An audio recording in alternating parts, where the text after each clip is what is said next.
সুপ্রভাত বন্ধুরা। আজ ৪ঠা অক্টোবর শুক্রবার।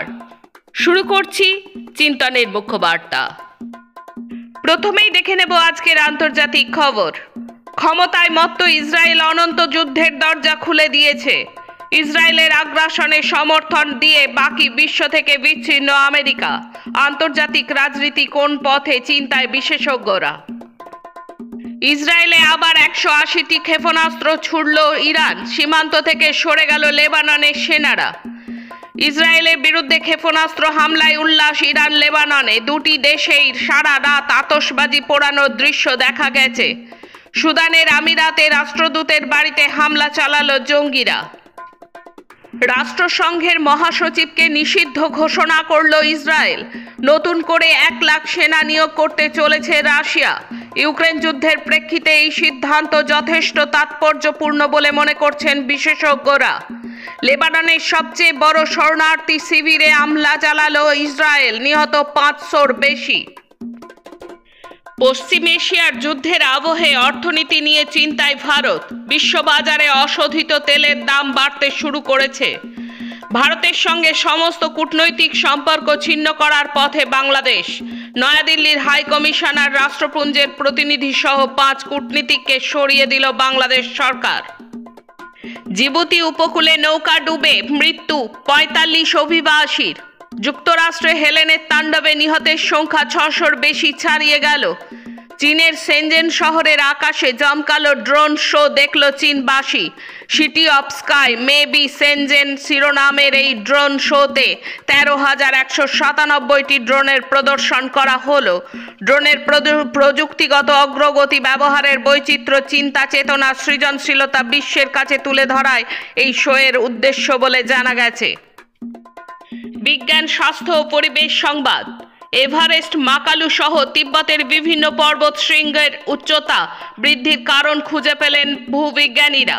তাদের ধারণা, এভারেস্ট থেকে ৭৫ কিলোমিটার দূরে অরুণ নদের তলদেশে ক্ষয়ের কারণেই তৈরি হয়েছে ঊর্ধ্বমুখী চাপ, যার ফলশ্রুতিতে এই ক্রমবর্ধমান উচ্চতা বৃদ্ধি। এই অরুণ নদ তিব্বত থেকে নেপালে প্রবাহিত হয়ে অন্য দুটি নদীর সঙ্গে মিলে কৌশী নদীতে পরিণত হয় এবং গঙ্গার সঙ্গে ভারতে মিলিত হয়। এখন দেশ ও রাজ্যের খবর। বিএইচইউতে ধর্ষণ বিরোধী আন্দোলনে অংশগ্রহণকারী ১৩ ছাত্রছাত্রী সাসপেন্ড। বিজেপি আইটি সেলের ৩ নেতার জামিন হয়েছিল আগেই। গান্ধীর উত্তরসূরি নরেন্দ্র মোদী ফের বেফাঁস মন্তব্য করে বিতর্কের মুখে কংনা।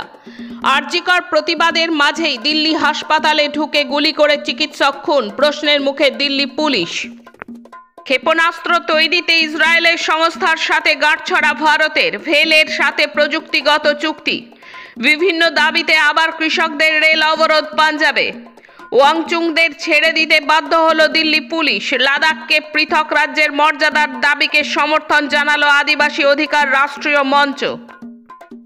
আইনের শাসন প্রতিষ্ঠার দাবিতে বৃষ্টির মধ্যেই ত্রিপুরার আগরতলায় লাল ঝান্ডার প্লাবন। দুর্নিবার ঝড়ের পূর্বাভাস, তীক্ষ্ণ ব্যাপক লড়াইয়ের ডাক দিলেন বাম নেতৃবৃন্দ। আদানিকে জমি দিতে আসামে ৪,০০০ উপজাতিকে উচ্ছেদের নোটিশ, ঘনাচ্ছে অসন্তোষ। কলকাতায় উপচে পড়া ভিড়ে সীতারাম ইয়েচুরির স্মরণ সভায় ধর্মনিরপেক্ষ আন্দোলনকে শক্তিশালী করার আহ্বান জানালেন সিপিআইএম নেতৃবৃন্দ।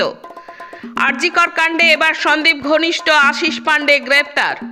ভবিষ্যতে আন্দোলন কোন পথে, সিনিয়র ডাক্তারদের সাথে বৈঠকের পর রাতভর বৈঠকে জুনিয়র ডাক্তাররা। রাতভর বৃষ্টিতে দার্জিলিংয়ের নানা জায়গায় ধস, মৃত একাধিক। খেলার খবর। বৃহস্পতিবার শারজাতে মহিলা টি-20 বিশ্বকাপ অভিযানের উদ্বোধনী খেলায় শ্রীলঙ্কাকে ৩১ রানে পরাজিত করে পাকিস্তান।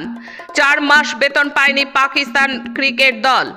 অপরদিকে স্কটল্যান্ডকে ১৬ রানে পরাজিত করে বাংলাদেশ। আবার ট্রফি জিতলেন লিওনেল মেসি।